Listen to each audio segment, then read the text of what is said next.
Welcome back. We have Manshadi joining us from Manshadi Pharmacy this Wednesday afternoon. Welcome back to the show. Thank you for having me. It's always a pleasure to have you, Misa. Thank you so Truly, much. You're very welcome. We're talking today about pain and managing pain. There's a lot of people out there that have a chronic condition or something more acute, but all in all, nobody likes to be in pain, do they? No, that's it's a complex condition. Yes. That there is no simple answer to it, and it's quite individualized, and is subjective. We don't have a device to measure the pain, and depends on culture, it depends on mental health and emotion. There are a variety of reasons that how we experience the way we experience the pain. Let's go to our first board here. There are three types of pain, as Misa has sort of pointed out for us today: acute, chronic, and neuropathic. Correct. As for the sake of understanding this condition better, if the pain is usually lasts between 3 to 6 months, we call it acute pain, and it's really good to treat the pain so it doesn't become a chronic, because once it becomes chronic, can cause a problem.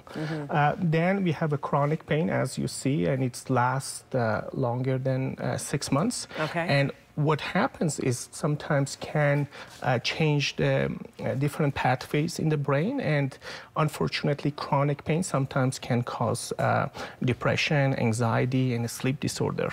And it's a vicious cycle. So you have the pain causes that, and then depression, anxiety, and insomnia makes pain worse, like the people experience it worse. And the third one, as you see, is a neuropathic pain. Basically, this is the nerves send impulses to the brain, and this is the treatment is a little bit different from the acute pain and the chronic pain, which means opioid and anti-inflammatories does not work. So sometimes we give anticonvulsant or antidepressant for neuropathic pains. Okay. Let's move along to the next board, which are the treatment options. And I suppose treatment depends on, well, how serious it is. Correct. I put exercise first because research after research shows that exercise really does make a difference in pain management. Now, obviously, it might not be possible for everyone, but we can add water therapy or different kind of, exercises, which will greatly impact the pain. Now, vitamin D, omega-3 fatty acid, and magnesium glycinate. Magnesium glycinate is commercially not available, but we do compound it, and it seems to be helpful for sleep, for pain, and digestion. Okay, and we have that right here, if we can pull away from the board. So you can essentially go down to Manshadi, and they put these pills together back behind the counter themselves, so you can come and get this. Yes. Have you had good results with this stuff? It's you can research it on in Google, and magnesium glycinate is proven to help for fibromyalgia and cramps and pain, for sure, All right, let's get back to that board, if that's okay. And we know about the massage therapy, physiotherapy, acupuncture, chiropractor. There is a TENS machine that is available. You can buy it from different, drug stores or medical supplies. Obviously, there's opioid, marijuana. Marijuana, I basically prefer, if it is possible, oral, or oil, as opposed to smoking it. It seems to be it lasts longer.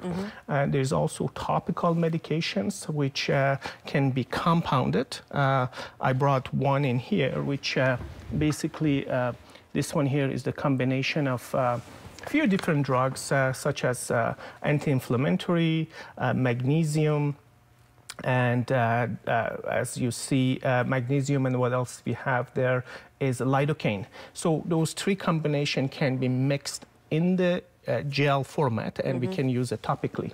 Okay. Yeah. Let's go on to that next page, then. We have another board with treatment options. Correct. So obviously we have anti-inflammatory meds.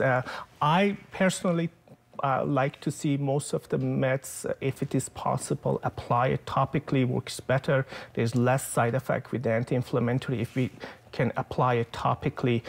There is Voltaren gel or arnica gel, which is anti-inflammatory, and they are commercially available.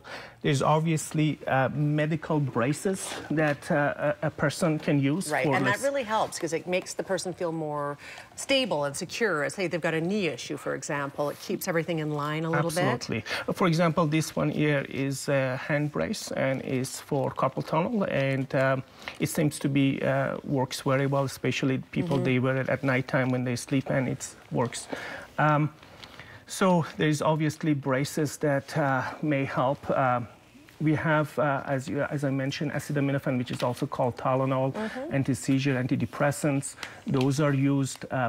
This is very important, improving sleep quality. It seems to, with my experiences, and it's generally been proven, that if you don't sleep well, you feel the pain more severely.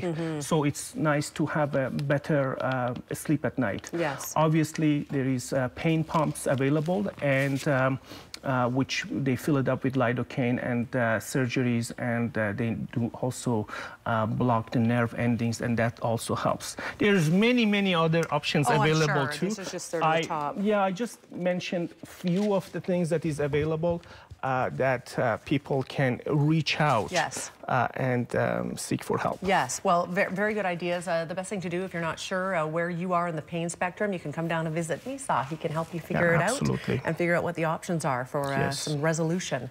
Thank you for being here today. Thank you for having me again. Lovely to have you.